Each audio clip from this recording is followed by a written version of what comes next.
Alhamdulillahirabbil alamin. Puji syukur kita haturkan kehadirat Allah akan segala limpahan rahmat dan hidayahnya.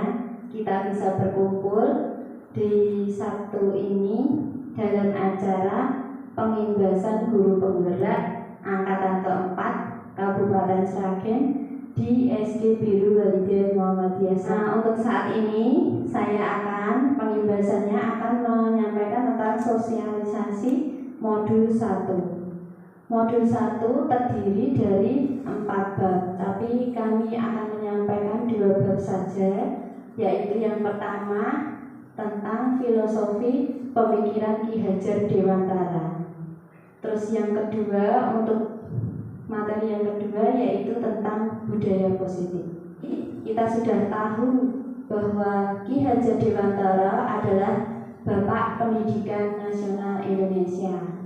Beliau adalah salah satu tokoh pionir pendidikan yang saat Indonesia masih dalam keadaan dijajah, beliau sudah memikirkan tentang dasar-dasar pendidikan di Indonesia. Apa saja dasar-dasar pendidikan menurut Ki Hajar Dewantara? Yang pertama, bahwa pendidikan adalah menuntun segala kekuatan kodrat yang ada pada anak-anak agar mereka dapat mencapai keselamatan dan kebahagiaan yang setinggi-tingginya, baik sebagai manusia atau anggota masyarakat.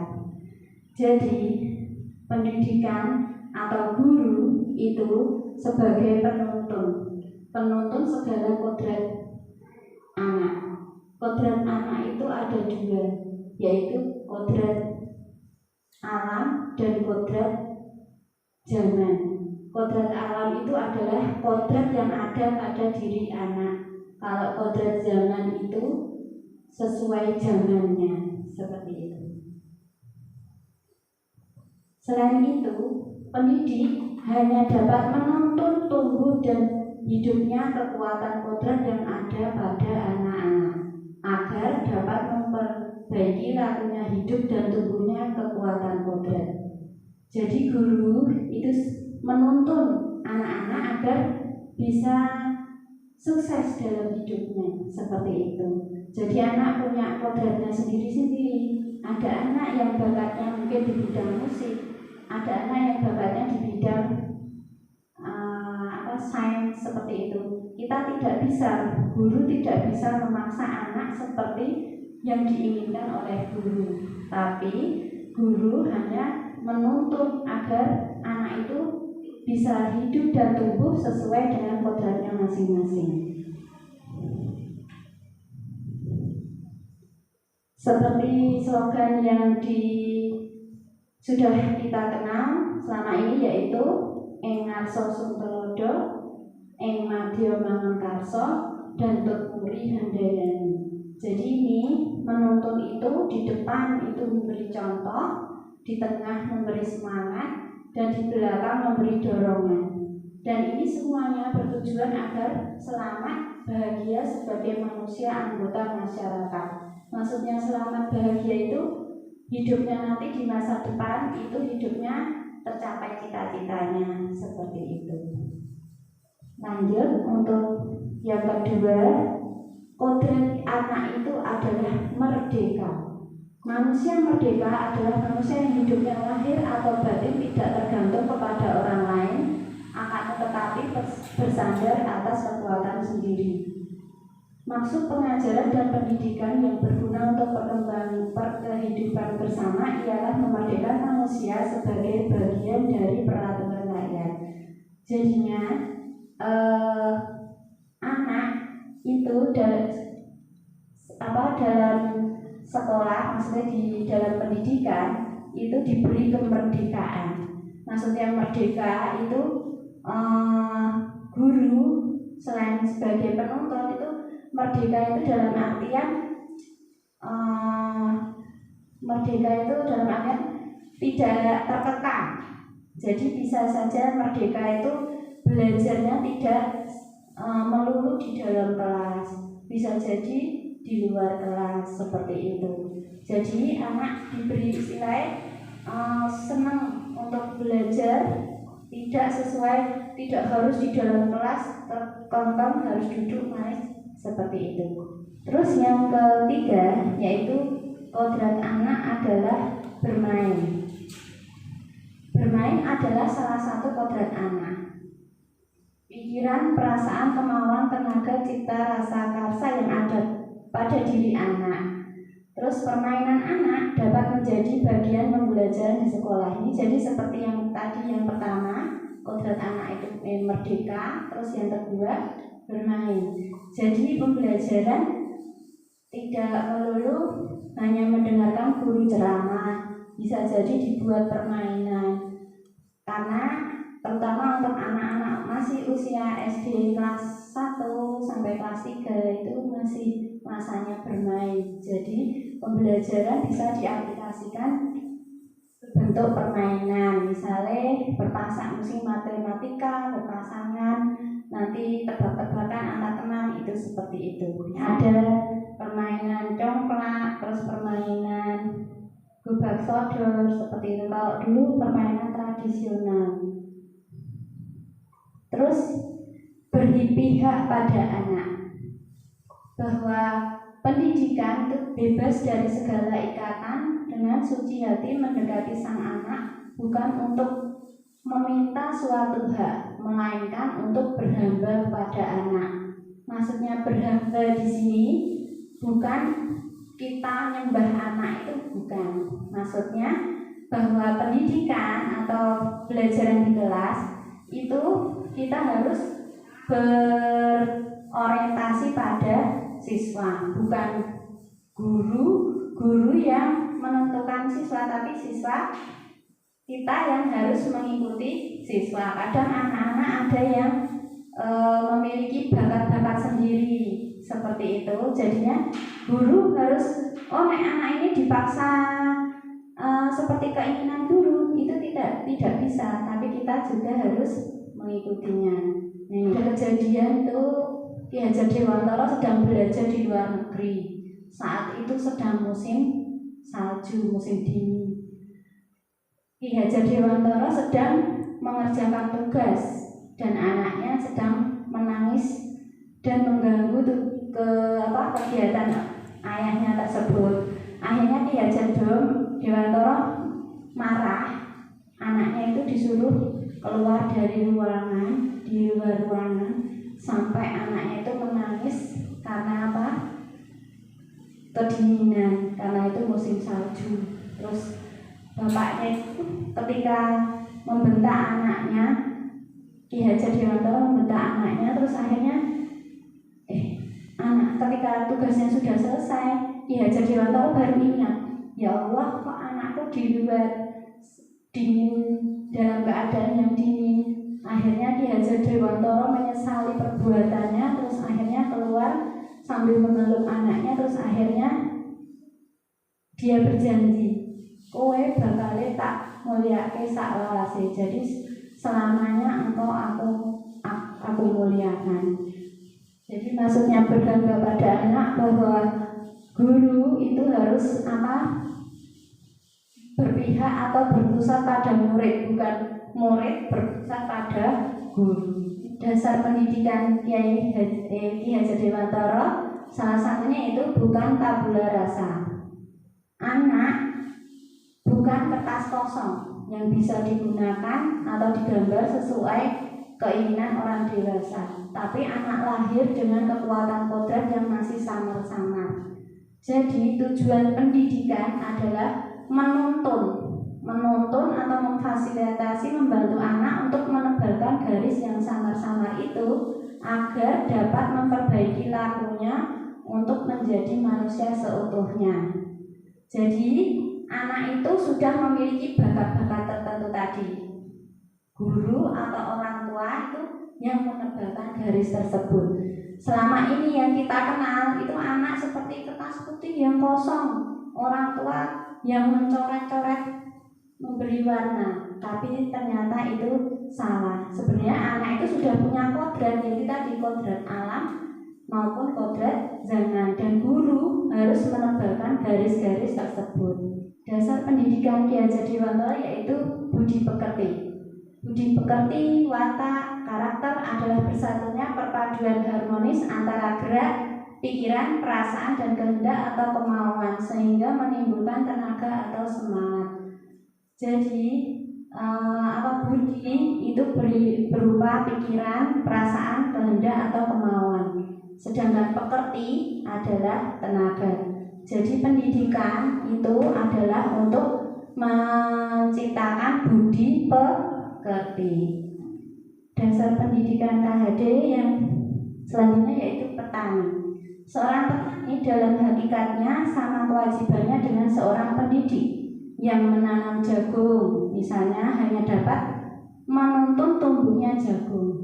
Ia dapat memperbaiki kondisi tanah, memelihara tanaman jagung, memberi pupuk dan air, membasmi ulat-ulat atau jamur-jamur yang mengganggu hidup tanaman padi dan lain sebagainya. Jadi guru itu diibaratkan petani kehidupan. Guru menuntun tumbuhnya tanaman yang awalnya dari biji jagung akan tumbuhnya menjadi tumbuhan jagung. Biji padi akan tumbuh menjadi padi. Tidak mungkin jagung akan tumbuh menjadi padi seperti itu. Dan guru itu sebagai penuntun, menuntun biar jagung itu tadi bisa tumbuh dengan maksimal. Walaupun misalnya sedang kering, misalnya cuaca sedang tidak banyak air, berarti petani bagaimana caranya untuk mengusahakan tumbuhnya jagung secara maksimal. Nah, terus petani atau guru itu harus membuat jagung itu bisa tumbuh secara maksimal. Dari biji-biji terus ditanam, kemudian bertumbuh sedikit demi sedikit. Nah, untuk tumbuh menjadi besar itu dibutuhkan petani untuk merawat tanaman tersebut. Nah, guru sebagai tukang kebun kehidupan. Relevansi filosofi pendidikan Ki Hajar Dewantara yaitu maksud pendidikan itu adalah menuntun segala kodrat yang ada pada anak-anak agar mereka dapat mencapai keselamatan dan kebahagiaan yang setinggi-tingginya baik sebagai manusia maupun anggota masyarakat. Selanjutnya saya akan masuk pada materi yang kedua yaitu budaya positif. Budaya positif atau ekosistem positif. Kita ambil contoh perbandingan dengan hidup tumbuh-tumbuhan. Seorang petani dalam hakikatnya sama kewajibannya dengan seorang pendidik yang menanam padi. Misalnya hanya dapat menuntun tumbuhnya padi. Ia dapat memperbaiki kondisi tanah, memelihara tanaman padi, memberi pupuk dan air, membasmi ulat-ulat atau jamur-jamur yang mengganggu hidup tanaman padi dan lain sebagainya.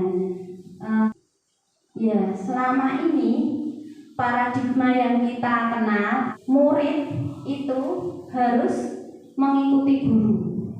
Jadi di sini guru yang mengontrol murid.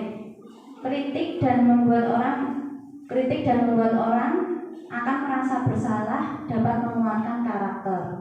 Semua penguatan positif, afektif dan bermanfaat. Terus orang dewasa memiliki hak untuk memaksa. Nah, ini budaya yang selalu kita yakini selama ini. Stimulus respon sama teori kontrol yang selama ini kita pahami. Kita mencoba mengubah orang agar berpandangan sama dengan kita. Misalnya ada anak yang terlambat sekolah. Kalau dulu, kamu salah, anak harus sesuai keinginan guru. Tapi di teori kontrol, guru harus memahami dulu kenapa kok anak bisa terlambat. Bisa jadi dia terlambat bukan karena kesalahannya dia sendiri, atau mungkin ada alasan-alasan lain di balik itu. Terus perilaku buruk dilihat sebagai suatu kesalahan. Jadi anak kayak tadi bangun kesiangan itu sebagai suatu kesalahan. Padahal belum tentu kesalahan itu ternyata ada penyebabnya di belakang. Dan kadang guru sudah terlanjur anak dimarahi semarah-marahnya tanpa melihat tujuan atau alasan kenapa anak bisa seperti itu. Jadi semua perilaku itu pasti memiliki tujuan. Terus dalam stimulus respon yang kita yakini dulu, orang lain bisa mengontrol saya. Nah, di dalam teori kontrol berbeda. Hanya Anda yang bisa mengontrol diri Anda.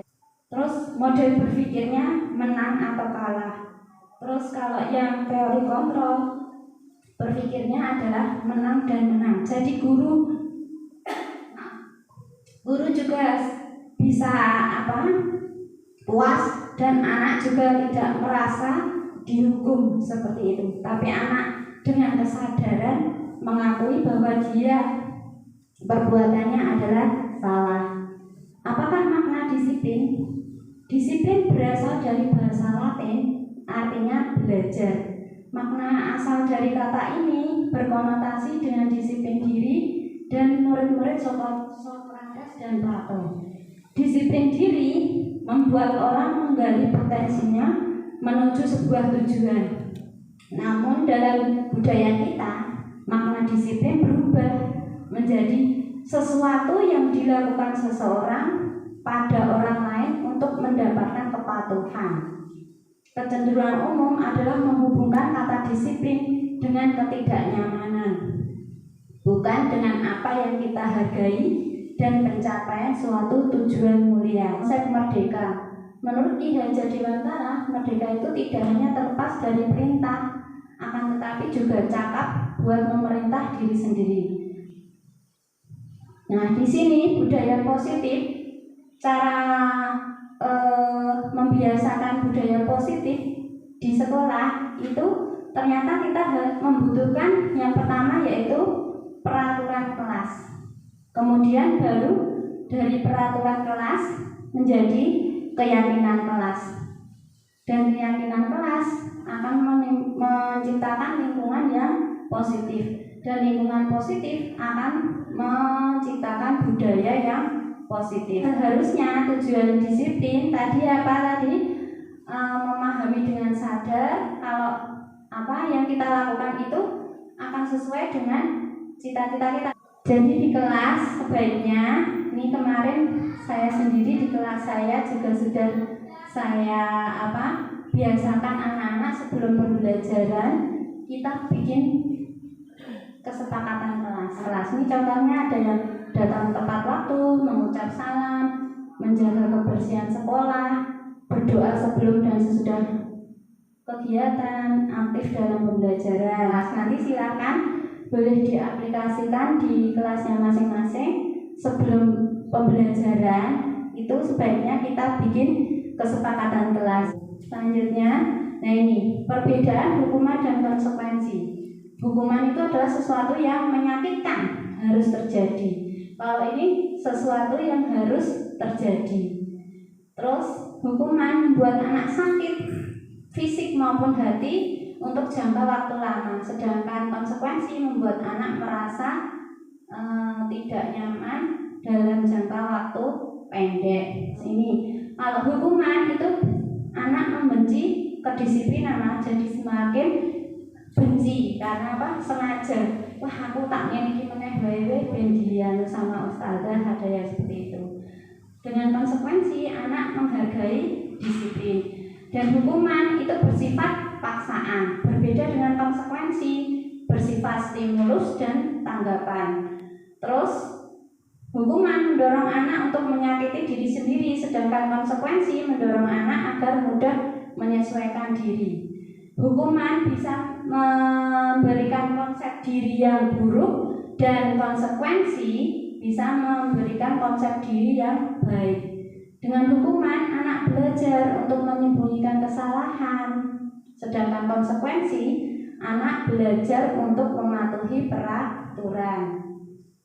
Hukuman membuat anak marah, rasa bersalah, dipermalukan, merasa tak dihargai. Nah, ternyata anak itu memiliki kebutuhan dasar. Ada cinta kasih, penghargaan, kesenangan, dan kebebasan. Nah, ini ada cara guru mengatasi indisipliner. Caranya bagaimana mengatasi anak yang tidak disiplin?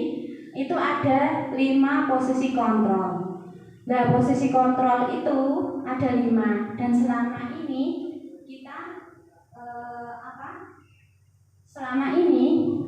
kita sebagai penghukum. Pertama yang satu, penghukum, dan kedua membuat merasa bersalah. Terus ada sebagai teman, sebagai pemantau, dan sebagai manajer. Nah, yang terbaik di sini yang kita harapkan guru menempati posisi sebagai manajer. Berbeda dengan manajer, dia akan mengajukan pertanyaan. Mas, kenapa kok kamu terlambat? Mas, kenapa kok kamu tidak mengerjakan PR? Seperti itu. Terus kalau sebagai manajer, apa yang kita yakini? Apa yang bisa kau kerjakan untuk memperbaiki masalah ini? Nah, hasilnya untuk penghukum, anak menjadi pemberontak. Terus untuk yang membuat merasa bersalah, anak menyembunyikan atau berbohong. Terus kalau sebagai teman, ketergantungan, itu enggak baik juga.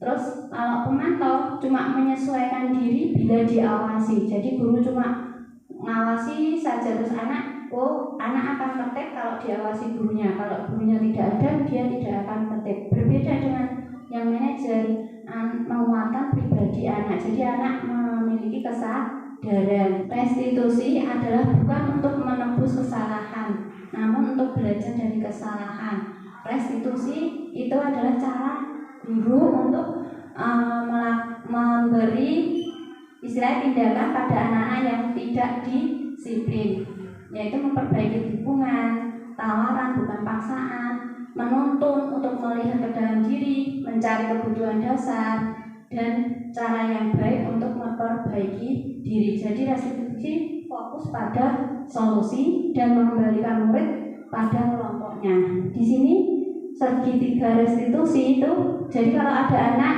melakukan kesalahan, ditanyakan nilai-nilai apa yang sudah kita sepakati. Misalnya terlambat, nilai tanggung jawab, harusnya kamu datang 15 menit sebelum pembelajaran, tapi karena dia tidak menyepakati, terus kamu ingin menjadi orang yang seperti apa. Jadi kita menanyakan, kamu maksudnya perbuatannya itu tidak sesuai dengan nilai yang sudah disepakati. Terus menstabilkan identitas, yaitu setiap orang pasti melakukan kesalahan. Jadinya ini validasi tindakan yang salah. Kamu tentu punya alasan mengapa kamu melakukan itu tadi.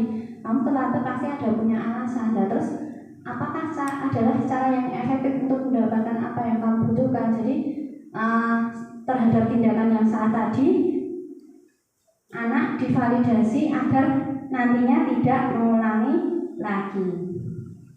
Mungkin itu saja materi dari saya.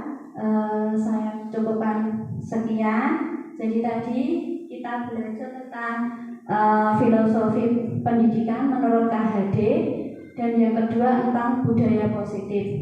Di sini semuanya bertujuan adalah untuk memberikan kebahagiaan terhadap anak ya, dan keselamatan agar anak bisa selamat dan bahagia, seperti itu ya. Semoga kita nanti dalam pembelajaran akan semakin lebih baik lagi, dan mohon maaf apabila ada kesalahan. Saya cukupkan sekian. Saya ucapkan terima kasih atas kesediaan teman-teman mengikuti acara ini. Semoga Allah membalas dengan kebaikan yang lebih lagi. Cukup sekian. Assalamualaikum warahmatullahi wabarakatuh.